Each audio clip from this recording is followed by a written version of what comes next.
Donc ça montre quoi? C'est que, au travers de la presse, sa transformation sportive est enfin visible pour la population, et elle est sa pratique est enfin suffisamment différente de la pratique de loisir pour dire que le ping-pong s'est réellement transformé comme un sport. Alors, les discours de la presse écrite vont ainsi relayer cette nouvelle image. Je reprends les propos de Philippe Enkos dans Match d'Intrant pour montrer finalement comment le ping-pong se développe. Je cite, ce jeu est en passe d'obtenir la véritable consécration sportive, tout comme le basketball, il y a quelques années. À Paris, les salles de tennis de table viennent de pousser comme des champignons. Le nombre de joueurs augmente journellement. La ping-pongomanie vient faire son apparition. Allons, ne dites plus que le ping-pong n'est pas un sport. Alors, cette reconnaissance sportive est surtout perceptible par les booms médiatiques qu'on peut observer dans la presse. C'est-à-dire que les journaux vont s'intéresser, cette fois-ci, réellement aux résultats sportifs du tennis de table. On peut le voir ici avec Le Figaro, avec plus de 35 articles, en fait, exactement plus de 35 numéros qui vont s'intéresser au ping-pong dans l'année 1932, ou même en Bretagne, par exemple, avec l'OST Éclair édition de Rennes, avec en 1932, plus de 190 numéros qui vont s'intéresser au tennis de table. Ça montre quoi finalement? C'est que sa pratique sportive est enfin bien différente de sa pratique de salon, puisqu'on s'intéresse désormais aux résultats sportifs qu'on relaie dans la presse. Alors, c'est une mode sportive à cette époque, et enfin on reconnaît le tennis de table comme un sport, et ça se voit dans les chiffres de la Fédération française de tennis de table, puisque la FFTT, on retrouve 377 clubs le 27 juillet 1933, contre 20 clubs en 1931. Donc là, on a vraiment une explosion du nombre de clubs. Donc finalement, de reconnaissance et d'adhésion des pratiquants à sa pratique sportive. Alors la FFTT compte pas encore ses licenciés en 1932-33, mais pour vous donner un ordre d'idée, on retrouve 5128 licenciés pour la saison 33-34. Voilà, ça c'est le nombre de licenciés cette époque. Alors je parle pas mal de la FFTT là, mais c'est pas la seule fédération, bien entendu, qui développe ce sport à cette époque. Il y a également la Fédération gymnique et sportive des patronages de France, d'obédience catholique, qui fait mention de 865 joueurs qui auraient pris part à des compétitions officielles en 32-33, alors que la discipline n'apparaissait pas auparavant. D'autres fédérations, des sections et des clubs, faisant partie des fédérations qu'on appelle cette fois-ci affinitaires, à tendance ouvrière, plutôt milieu populaire. Entre autres, on retrouve la Fédération sportive du travail ou l'Union des sociétés sportives et gymniques du travail, qui font aussi et qui permettent de développer le tennis de table sous sa forme sportive à cette époque. Alors, certes, c'est une mode sportive. Enfin, on reconnaît réellement le ping-pong comme un sport, mais ça reste un sport mineur. Si on compare le football à cette époque, qui est un sport majeur, on est très loin des 138 000 licenciés en 1930. Alors, il n'en reste que le ping-pong est enfin reconnu comme un sport, et on peut le voir au travers des iconographies de l'époque. Le ping-pong, c'est plus la lenteur, mais c'est plutôt l'éloge de la vitesse, comme on peut le voir là sur ces différentes iconographies, notamment les trajectoires recherchées sont finalement rasantes, rapides afin de dépasser l'adversaire. On est sur un corps en mouvement, un corps en contorsion qui s'oppose au corps figé, qu'on peut voir ici sur l'image à gauche, par exemple, avec une main qui stabilise finalement l'équilibre. On est aussi sur, enfin, des parties qui vont célébrer l'effort, les luttes, et légitimer la transpiration, ce qui n'était, par exemple, pas le cas du tout au début du XXe siècle. Dans les salons, c'était interdit finalement de transpirer, ça ne faisait pas partie des convenances sociales, ce qui montre bien que le jeu s'est transformé. Alors, cependant, je dis bien que le ping-pong est enfin reconnu comme un sport, on dirait dans les mentalités, les représentations médiatiques. Alors, je mettrai un petit bémol, le ping-pong reste bien un sport mineur, et d'ailleurs, d'un point de vue politique, le tennis de table n'est pas encore reconnu comme une fédération dirigeante à part entière, comme peut l'être le football par exemple, puisque la fédération n'est reconnue qu'en 1938 par le Comité national des sports. Donc, sa reconnaissance sportive d'un point de vue politique est donc tardive. Alors, comment finalement on peut comprendre que le ping-pong, cette mode sportive, s'est développée en 1932-1933 ? Quelles sont finalement ses explications ? Et en même temps, qui peut expliquer ses difficultés de reconnaissance sportive parfois. Une des explications évoquées par le journal Match d'Intrant, c'est que le ping-pong viendrait ruiner la mode du billard. Alors je cite, à Paris, de nombreux cafés commencent à bouter dehors les classiques billards et à les remplacer par des tables de ping-pong. N'est-ce pas la meilleure preuve de la vogue de cet ancien jeu de salle? Alors on retrouve également dans le journal Loto des propos à peu près similaires, je cite, Paris, le Grand Paris est en train de suivre l'exemple du Midi. Dans les cafés, on remplace les billards chers à nos grands-pères par des tables de ping-pong. Alors en effet, le ping-pong occupe à peu près la même place que le billard dans les cafés ou dans les restaurants. Il se loue généralement à cette époque entre 5 et 8 francs de l'heure, ou finalement, il y a aussi une possibilité de profiter de la table de ping-pong en échange de consommation. Aussi, ça c'était impossible à cette époque. Alors, une autre hypothèse qui permet de justifier l'importance du développement du tennis de table, c'est que le ping-pong remplacerait également l'ancienne mode du golf miniature. Alors, je cite, le golf miniature qui fut à la mode il y a quelque temps est délaissé de plus en plus. On peut même dire qu'il est mort définitivement. Mais que font donc maintenant les anciens pratiquants? Leur ardeur s'est reportée, pour la plupart, sur le ping-pong. Alors, on est d'accord, c'est que des discours. Ça explique finalement la facilité de diffusion du ping-pong en 32-33, mais j'ai quand même tenté de vérifier par la création des associations au bulletin de la République. Et si on regarde la catégorie des débits de boissons, donc en gros c'est bars, cafés, hôtels, restaurants, en fait on se rend compte quand même que 54% des sièges sociaux des clubs, les lieux de pratique se trouvent quand même dans des cafés, des restaurants. Donc on voit très bien que le tennis de table, cette mode, a profité, entre autres, des emplacements dans les débits de boissons. C'est vraiment la caractéristique de ce développement plus populaire. Alors, en dépit des discours, de ce qu'on a pu voir, alors ça a été difficile à montrer, mais le ping-pong, fondamentalement, n'a pas remplacé tous les billards, on est bien d'accord, c'est un discours de la mode qui a tendance à enjoliver un petit peu l'information. Alors pour autant, il y a quand même des explications, je suis allé voir dans les archives fiscales. En fait, le ping-pong était moins taxé que le billard, donc ça devenait plus intéressant pour les cafetiers à cette époque, puisque le ping-pong était taxé à 5% sur les recettes, alors que le billard avait une double imposition, tant municipale que étatique. Je donne juste un exemple. À Paris, ils devaient payer 360 francs l'année. Voilà. Ils n'avaient pas le choix, peu importe leurs recettes, ils devaient payer cette somme. Donc le ping-pong est devenu finalement un peu plus intéressant d'un point de vue des recettes. Ça s'explique également par le fait que la table de ping-pong coûtait moins cher. Ça pouvait coûter j'ai relevé dans les catalogues des trades de l'époque, comme les Galeries Lafayette et autres, des tables de ping-pong coûtant entre 300 francs et 1200 francs, alors que le billard c'était plutôt 2000 francs. Donc on comprend bien que les cafés avaient plutôt intérêt à développer le ping-pong pour ramener des clients et ramener de l'argent. Donc finalement, le ping-pong profite de cette situation, que c'est une pratique peu chère, pour se développer dans les cafés. Une autre explication de ce développement dans les cafés, c'est que ça permet de mieux comprendre pourquoi le ping-pong touche faiblement finalement les femmes à cette époque. En effet, un lieu de sociabilité masculine, le café, qui est aussi le lieu de pratique du ping-pong, écarte les femmes de sa pratique. Dans les années 30, la place de la femme n'est pas au bistrot. Si on reprend les travaux de Chaude Anne-Marie, elle reste confinée globalement aux tâches domestiques et confinée au logis à cette époque. Donc finalement, derrière les compétitions sportives, cette mode, c'est aussi quand même une facette à dissimuler, qui est finalement le ping-pong, qui garde le versant de sociabilité masculine autour de l'apéritif.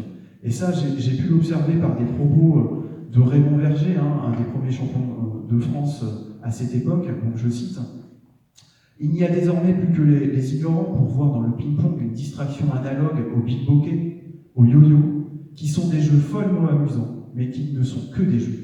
Si vous voulez donc progresser, considérez le ping-pong autrement que comme un moyen de jouer l'apéritif. » Donc, on voit bien, même avec l'image de la revue du tennis et du ping-pong, là, sur la droite, que les parties, finalement, sont aussi l'occasion de boire et de manger, et que cette transformation sportive reste quand même un peu entachée de ces types de motifs qui ne vont pas dans le sens d'une reconnaissance de l'image sportive. Alors, pour autant, le ping-pong commence, à cette époque-là, à être un petit spectacle sportif. Il y a enfin des gens qui viennent voir des parties et viennent payer pour voir des parties. Donc là, on peut le voir sur cette image, où des fois on retrouve 1500 personnes quand même qui sont venues se déplacer dans les gradins pour aller voir par exemple le championnat du monde à Paris organisé en 1933.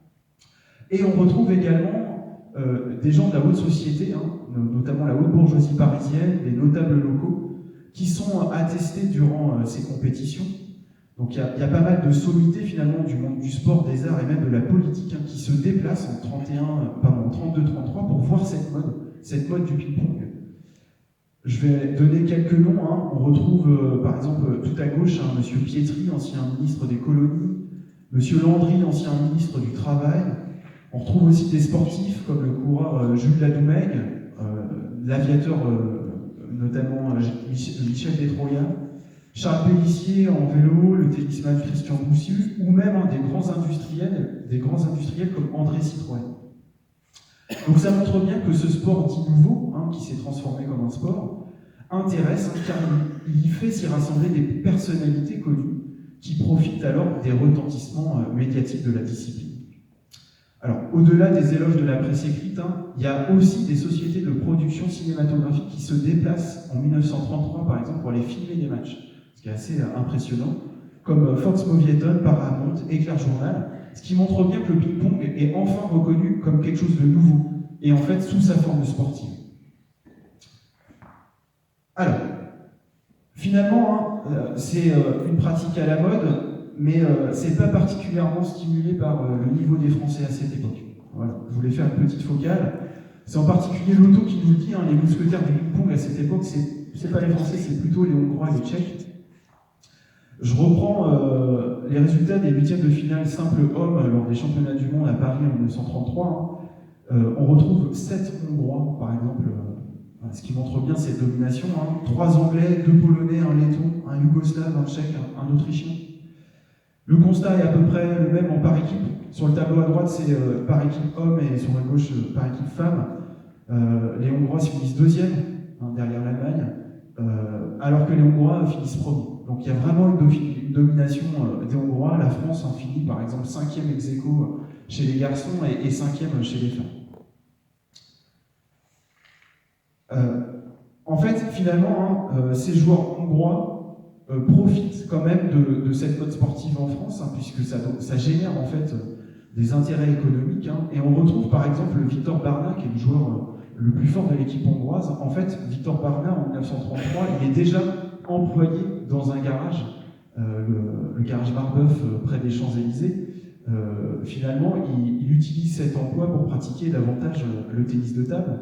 Et on retrouve également d'autres joueurs hongrois en France à cette même époque, ce qui montre bien l'importance de la mode du ping-pong en France à cette époque, notamment Bellac, qui fait le tour des hôtels dans le sud de la France pour essayer finalement de vivre du tennis de table déjà à cette époque. Donc on ne peut pas parler de professionnalisme, mais ils arrivent finalement à avoir de l'argent du tennis de table pour en vivre, pour survivre. Alors, sur cette image sportive, il y a quand même quelques bémols qui sont notamment ciblés par la presse, et entre autres, notamment des parties qui sont trop longues pour maintenir les spectateurs en haleine. Alors, je cite, l'auto parle de grand spectacle, à condition peut-être de ne pas jouer plus d'une heure le rôle de spectateur. Alors, je vais sortir quelques exemples. Gabriel Coste met en cause les interminables parties de poussette dénuées d'intérêt spectaculaire. Bon, ça, je dirais que c'est un peu aujourd'hui encore d'actualité parfois sur certains matchs. Je donne un exemple concret, Pologne-Lettonie, notamment une partie contre Finberg et Erlich. Elle dure plus de 2 heures et une seule balle dure plus de 12 minutes. En fait, ça crée pas mal de problèmes, c'est que les spectateurs finalement finissent par s'ennuyer et se souviennent d'une partie, finalement, d'une victoire de la Lettonie qui se finit à 3 heures du matin au lieu de finir à minuit. Donc vous comprenez que les spectateurs ne restent pas forcément dans la salle. Un autre exemple, Cône et Hagenauer, que vous connaissez sûrement, on se retrouve avec une partie qui dure cette fois-ci 1 heure et 50 minutes. Alors, je terminerai pour aller vite, pour respecter le timing. Ce que j'ai voulu montrer dans cette présentation, c'est surtout que finalement, le ping-pong connaît deux fois une mode dans la première moitié du XXe siècle, d'une part comme un jeu de salon aristocratique, et ensuite, finalement, comme une mode sportive reconnue et diffusée en 1932-1933. Je voulais également montrer finalement qu'une définition et une reconnaissance sportive ne dépendent pas simplement de la création d'une institution, mais davantage de la diffusion de cette image sportive dans les mentalités et les représentations collectives, qui sont, à mon sens, plutôt dans les années 1932-1933. Je vous remercie pour votre attention.